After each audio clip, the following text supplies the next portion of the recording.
नमस्कार. मी माधुरी इनामदार. माझ्या भावगंधित गाणी या संवाद मालेतील पुढचं गाणं आणि त्यावरील संवाद मी आपणा सर्वांसमोर घेऊन आलेली आहे. ही एक सुरेश भटांची अप्रतिम गझल आहे. अत्यंत नाजूक आणि तरल. हृदयनाथ मंगेशकरांनी या गझलेला आपल्या भावविश्वाचा भागच करून टाकला आहे. या गझलेतून व्यक्त होतो तो हलकासा प्रणय, पण हा थेट प्रणय नाही आहे. यात प्रेमभावना आहे, स्वप्नरंजन आहे. हे कोणतं गाणं आहे आपल्याला ओळखलं का? हे गाणं आपल्या प्रत्येक मराठी मनावर अधिराज्य करणार आहे. हे गाणं कुणाला माहीत नाही असं ह्याची शक्यताच खूप कमी आहे. हे थोडं गाणं मी गुणगुणते, आपल्याला चटकन लक्षात येईल. केव्हा तरी पहाटे, केव्हा तरी पहाटे, उलटून रात्र गेली, मिटले चुकून डोळे, मिटले चुकून डोळे, हरवून रात्र गेली, केव्हा तरी पहाटे. किती सुंदर गझल आहे नाही? मलाही खूप खूप आवडते. ही गेली ती कोण आहे बरं? हे रात्रीचं जाणं आणि नव्या जगाची सुरुवात. पहाट ती केव्हा झाली तिला समजलंच नाही. डोळे उघडले तेव्हा समजलं की रात्र संपली आहे. मिटले चुकून डोळे. किती लढिवाळ शब्द आहेत बघा हे. तिच्या बेसावधपणाचा फायदा घेऊन रात्र निष्ठून गेली आहे, हरवून गेली आहे, तिला सोडून गेलेली आहे. सुटली मिठी जराशी. कसली मिठी? स्वप्नांची. मिठीत आहेत होती ती स्वप्न. ही जी ती आहे ती कोण आहे बरं?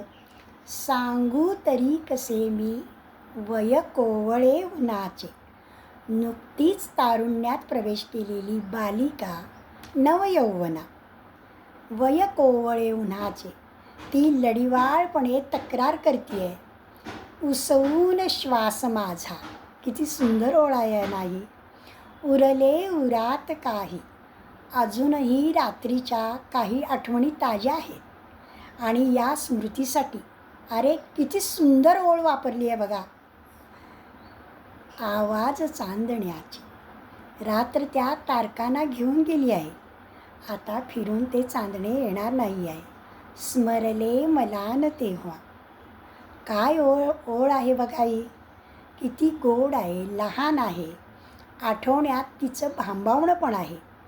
इथं मात्र रात्र तिची मैत्रीण झालेली आहे आणि शेवटची ही ओळ तिला सुचवून तिच्या भांबावलेल्या अवस्थेला पूर्णविराम देते आहे. निवडुंग चित्रपटातील हे गाणं गझल म्हणूया आपण.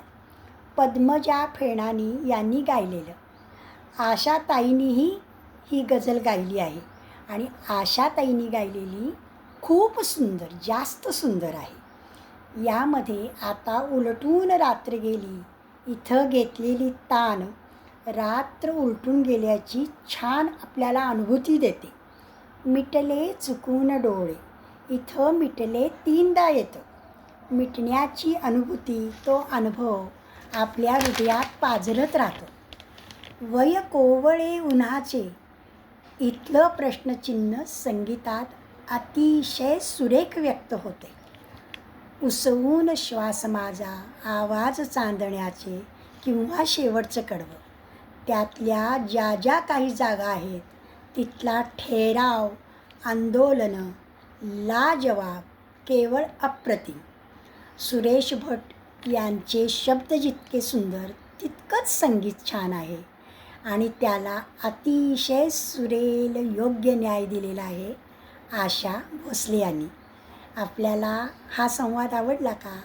आवडला असेल तर नक्की लाईक करा, सबस्क्राईब करा, शेअर करा. धन्यवाद.